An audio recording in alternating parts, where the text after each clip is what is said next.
just like we have laws for exponents, like when you multiply, you add, when you divide, you subtract, we have log laws, or laws of logarithms. If you multiply in logs, you add. But where does that happen? If you multiply inside of a logarithm, you can break it up and add the logarithms separately. If you divide inside of a logarithm, you subtract. Do these sound familiar? You multiply, you add. You divide, you subtract. And if you have a power to a power, what do? You multiply. So if you have a power inside of a logarithm, you just multiply by that number. And these are our first three log laws. There's 3 log laws and 1 theorem.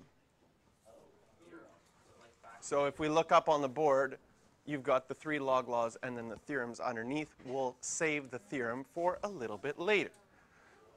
So just like our identities unit, once you have your log laws, if you have the right-hand side of your log law, you can combine it to be the left-hand side and vice versa. So here in example 1, we have log 7 plus log 8. What can you do when you add 2 logs?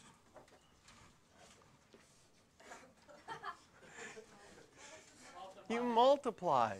So it's going to equal log 7 times 8, which is equal to log of 56. The bases have to be the same in order for the log law to work. So if I have, in this case, they're both base 10, so then my final answer is base 10. But if one was base 2 and the other was base 3, then you wouldn't be able to use the log law. In the same idea, when you're multiplying exponents, what has to be the same? The bases have to be the same. In B, 5 log 2, you're multiplying the log by a number. That's the same as an exponent. And so this could be simplified to be log 32.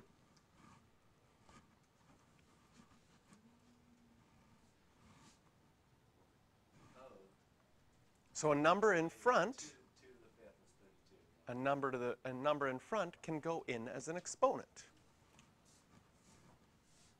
And finally in C, we're subtracting. See, here we go again. Subtracting is the same as dividing, of course. And if you simplify that, you just get log 5. So sometimes with our log laws, sometimes we're going to want to simplify. So for simplifying in a log law, that means combining it as a single logarithm. If you look at your formulas, everything on the left-hand side of the formulas is considered the simplified side. Everything on the right-hand side of those formulas is called the expanded side. So then if you divide, would you subtract? So if you wanted to, right, if I had log 6 over 5, that's the same as log 6 minus log 5. And so we're going to learn in certain situations it's helpful to have it in simplified form, like the left-hand side. And in other situations, it's going to be helpful to have it as the expanded side on the right-hand side. And so what often happens in math, and the same thing happens with logarithms, is you learn the log laws, you practice them a bunch without knowing why are we doing this. Change from one side, change to the other side, back and forth. Just make up your mind. The reason we do that is we're leaning towards where we're going to apply this and use this. So first of all, we get good at the skills with working with them, and then later on we apply it.